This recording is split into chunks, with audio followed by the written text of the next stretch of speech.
വീട്ടിലാണ് ഇന്ന് നമ്മൾ എത്തിയിട്ടുള്ളത്. ബ്രേക്ക്ഫാസ്റ്റ് കഴിച്ചതിന് ശേഷമാണ് വ്ലോഗ് സ്റ്റാർട്ട് ചെയ്യണത്. നമ്മുടെ കിണറിലെ വെള്ളം കണ്ടില്ലേ, അതിന്റെ പിറ്റേ ദിവസമാണ് കേട്ടോ ഇത്. ബാക്ക് വശത്തെ വാതിൽ നമ്മൾ തുറക്കാറേ ഇല്ല. ഐബുട്ടനെയും നിഷുവിനെയും പേടിച്ചിട്ട് തന്നെയാണ്. സംബന്ധം വെച്ചാൽ മുറ്റും കിണറും ഇങ്ങനെ ഒന്നായി കിടക്കുമല്ലേ. അപ്പോൾ അവരെ മാത്രമല്ല നമുക്ക് പേടി കേട്ടോ. ഇങ്ങനെ പൂച്ചയും നായ്ക്കളായിട്ടും അതേപോലെ തന്നെ കോഴിക്കളായിട്ടും ഒക്കെ എല്ലാത്തിനെയും നമുക്ക് പേടിയാണ്. അതുകൊണ്ട് ജസ്റ്റ് ഒരു തടവ് ഇങ്ങനെ വെച്ചു കൊടുക്കുകയാണ് അവിടെ. വെള്ളം കണ്ട അന്ന് ഉപ്പച്ചിക്കും അനിയത്തിക്കും വരണം എന്നൊക്കെ ആഗ്രഹം ഉണ്ടായിരുന്നു. ബട്ട് ചില സാങ്കേതിക കാരണങ്ങളാൽ അന്ന് ഓൽക്ക് വരാൻ പറ്റിയില്ല. അപ്പോൾ ഇന്ന് ഓല വരുന്നുണ്ട് കേട്ടോ. അങ്ങനെ പ്രത്യേകിച്ച് സ്പെഷ്യലൊന്നും ഉണ്ടാക്കണ്ടെന്ന് ഉപ്പച്ചി പ്രത്യേകം പറഞ്ഞേനെ. കാര്യമായിട്ട് അങ്ങനെ ഒന്നും ഉണ്ടാക്കണില്ല. നമ്മളെന്താണോ ലഞ്ചിനെ സെറ്റാക്കണത് അത് തന്നെയാണ്. പരിപ്പും മുരിങ്ങയ്ക്കയും കൂടെ ഇട്ടിട്ടുള്ള ഒരു കറിയാണ് നമ്മൾ ഉണ്ടാക്കുന്നത്. അപ്പോൾ നേരത്തെ ഞാൻ കുക്കറിൽ വെച്ചല്ലോ, അതായിരുന്നേ. നല്ല നാടൻ മുരിങ്ങയ്ക്കയാണ് നമ്മുടെ താഴത്തെ വീട്ടിലെ താത്ത തന്നതാണ് കേട്ടോ. അപ്പോൾ ഒരു വീട്ടിലുണ്ടായ സംഭവം തന്നെയാണ്. സോ നമ്മൾ അത് വെച്ചിട്ട് കറിയാക്കാമെന്ന് വെച്ച്. പിന്നെ ഒരു ക്യാബേജ് തോരനും കൂടെ സെറ്റാക്കണം. അപ്പോൾ അതിലേക്കുള്ള ക്യാബേജാണ് ഞാനിവിടെ ഇങ്ങനെ ചോപ്പറിലിട്ടിട്ട് ചോപ്പ് ചെയ്തെടുക്കുന്നത്.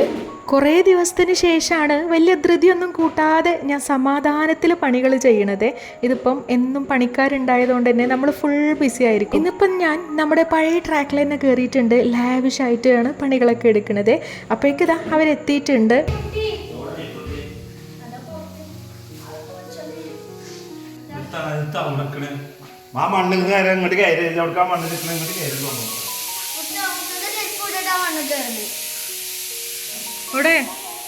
അയ്യോ മോനെ,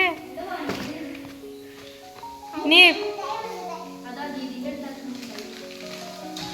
ബ്രേക്ക്ഫാസ്റ്റിന് നമുക്കിന്ന് പുട്ടും ചിക്കൻ കറി ആയിരുന്നു. അപ്പോൾ ഓലോട് അതൊക്കെ കഴിക്കാൻ പറഞ്ഞേ. പിന്നെ ഉപ്പച്ചി വന്നപ്പോൾ കുറച്ച് സ്നാക്സ് ഒക്കെ കൊടുത്തിട്ടുണ്ടായിരുന്നു. അപ്പോൾ അതിൻ്റെ കഥകളാണ് ഇനി പറയാൻ പോകുന്നത്. എന്താ പ്രശ്നം കുഞ്ഞേ?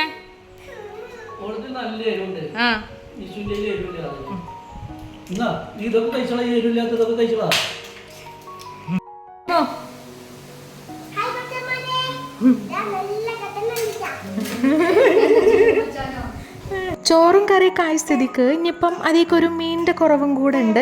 അപ്പം ഇന്ന് കണയാണ് കിട്ടിയിട്ടുള്ളത് കേട്ടോ. അപ്പം അതൊക്കെ ഒന്ന് മസാല പുരട്ടിയെടുക്കുക. ഐബുട്ടനെയും ഒക്കത്ത് വെച്ചിട്ടാണ് ഞാനിപ്പം വോയിസ് ഓവർ കൊടുക്കുന്നത്. അപ്പോൾ ബാക്ക്ഗ്രൗണ്ടിൽ അവൻ്റെ മ്യൂസിക് നിങ്ങൾക്ക് എന്തായാലും കേൾക്കാം. ഓരോ സൗണ്ടുകൾ ഇങ്ങനെ ഉണ്ടാക്കിക്കൊണ്ടിരിക്കുവാണ്. ഞാൻ ഇത്രയും റിസ്ക് എടുത്ത് വീഡിയോ ചെയ്യുകയാണെന്നുണ്ടെങ്കിൽ അതിൻ്റെ പിന്നിൽ എനിക്ക് വലിയൊരു ലക്ഷ്യമുണ്ട് ഗൈസ്. അപ്പോൾ ആ ലക്ഷ്യത്തിലോട്ട് എന്നെ എത്തിക്കാൻ വേണ്ടിയിട്ട് നിങ്ങളും കട്ട സപ്പോർട്ടോട് കൂടിയിട്ട് എൻ്റെ കൂടെ തന്നെ ഉണ്ടാവണം.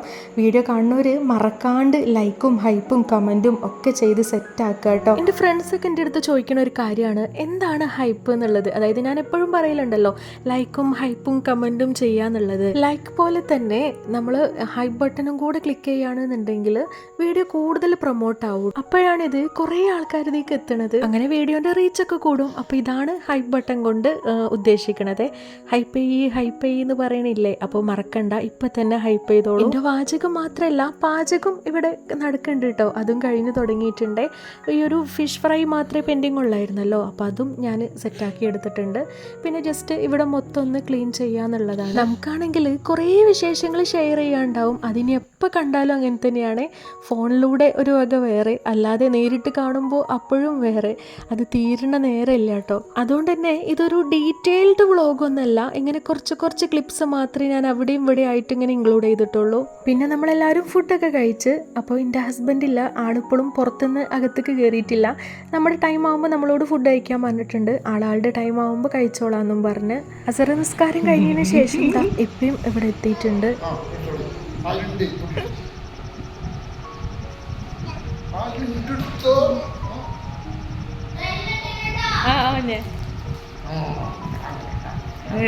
എടുത്ത്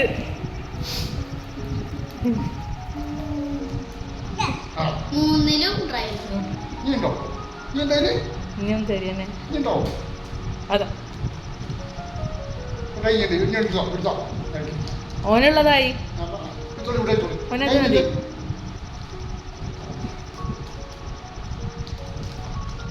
ഒന്ന് കൊടുത്താളാം.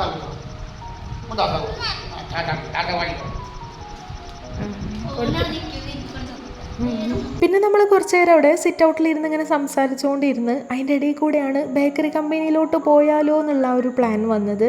ആക്ച്വലി 5 മണിയാകുമ്പോഴേക്ക് അത് ക്ലോസ് ആവും. പക്ഷെ അതൊന്നും നമുക്ക് ഓർമ്മയില്ല കേട്ടോ. നമ്മൾ സംസാരിച്ച് സമയം പോയത് തന്നെ അറിഞ്ഞില്ല. അപ്പോൾ സമയമൊന്നും നോക്കാതെയാണ് നമ്മൾ ഇറങ്ങിയത്.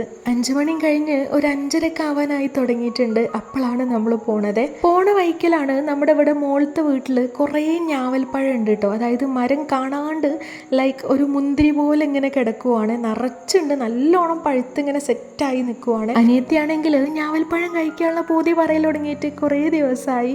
എനിവേ നമ്മൾ ഒരു പൂ ചോദിച്ചപ്പോൾ പൂക്കാലം തന്നു എന്ന് പറഞ്ഞ അവസ്ഥയായിരുന്നു. പണ്ട് തൊട്ടേ നമുക്കറിയണ ഒരു താത്തയാണ്. അതുകൊണ്ട് തന്നെ ഇവർക്ക് തന്നിട്ടും മതിയാവണമില്ല, നമുക്കാണെങ്കിൽ പെറുക്കിയിട്ടും തീരണമില്ല, ആ ഒരു അവസ്ഥയായിരുന്നു. എനിവേ നമ്മൾ ബേക്കറി കമ്പനിയിൽ എത്തിയപ്പോൾ അതൊക്കെ ക്ലോസ് ചെയ്തിട്ടുണ്ട്. സ്വാഭാവികം, സമയം 5:05 ആയിട്ടുണ്ടല്ലോ. പിന്നെ നമ്മൾ നേരെ തിരിച്ചു പോന്ന്. നോക്കട്ടെ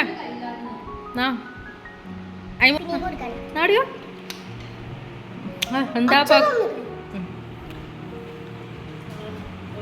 ഞാവൽപ്പഴം കഴിച്ചാൽ നാവുമുള്ള ആ ഒരു നീല നിറം ചെക്ക് ചെയ്യണ പരിപാടി പണ്ട് തൊട്ടേ ഉള്ളതാണല്ലോ.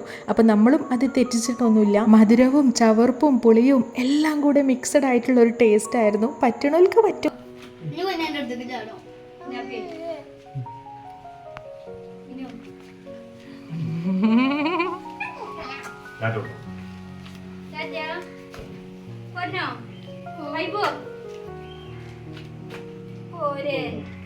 വെറുതെ പറ്റിച്ചാണ് അമ്മടോ ഇങ്ങോട്ടൊക്കെ അന്നെ പറ്റിച്ചാണ് മാണേ പോരെ. കുഞ്ഞാൻ ടീഷർട്ട് ഇട്ടില്ലേ, അതുകൊണ്ട് അന്നെ പറ്റിച്ചാണ് മാണേ പോരെ. ഞങ്ങളാ പോണത്. ആയിട്ടനെ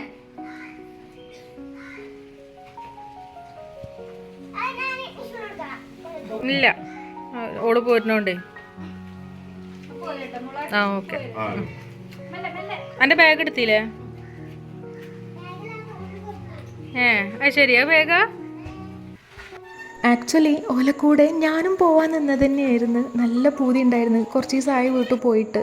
അപ്പോൾ പോകണമെന്ന് ഞാൻ മനസ്സിൽ കരുതിയിരുന്നു കേട്ടോ. പക്ഷേ എൻ്റെ ഹസ്ബൻഡ് സമ്മതിച്ചില്ല ഗൈസ്. അതായത് ആൾക്ക് ഞാനും കുട്ടിയില്ലാണ്ട് ഇവിടെ നിൽക്കാൻ പേടിയാണ്. അതിന് ഈ കാര്യം, അല്ലാതെ വേറെ ഞാൻ നോക്കിയിട്ടൊരു കാരണവും കാണുന്നില്ല. പണ്ട് തറവാട്ടിലായതിന സമയത്ത് ഇങ്ങനെ വിട്ട് നിൽക്കണതിന് വലിയ പ്രശ്നമൊന്നും ഇല്ലേനു കേട്ടോ. ഇപ്പോൾ ഐബുട്ടനും കൂടെ വന്നപ്പോഴാണ് നമ്മുടെ ലൈഫ് അങ്ങോട്ട് കളർഫുള്ളായി മാറിയത്. എന്നെ പോകാൻ അയക്കാത്തതുകൊണ്ട് തന്നെ ഞാൻ നല്ല കൊയ്തില്ലേനു. ഈ ദേഷ്യവും വാശിയൊന്നും ഓൽക്ക് മാത്രം പറഞ്ഞതല്ല, നമുക്കും അതൊക്കെ ഉണ്ട് എന്ന് കാണിച്ചു കൊടുക്കണമല്ലോ. അപ്പം എൻ്റെ കുയിന്ത് മാറ്റാൻ വേണ്ടിയിട്ട് വൈകുന്നേരം ശർക്കര മിഠായിയൊക്കെ കൊടുത്തിട്ടുണ്ടായിരുന്നേ. ഇതെനിക്ക് ജീവനാണ്, അത്ര ഇഷ്ടമാണ് ഈ ഒരു സാധനം. അപ്പോൾ ദാ ഇന്നത്തെ വിശേഷങ്ങളൊക്കെ ഇത്ര തന്നെ ഉള്ളൂ. എനിവേ വീഡിയോ നിങ്ങൾക്ക് ഇഷ്ടമായാൽ ലൈക്കും ഹൈപ്പും കമൻറ്റും ഒക്കെ ചെയ്യണേ. അപ്പോൾ ഇൻഷാ അല്ലാഹ് നെക്സ്റ്റ് വീഡിയോയിൽ കാണാം.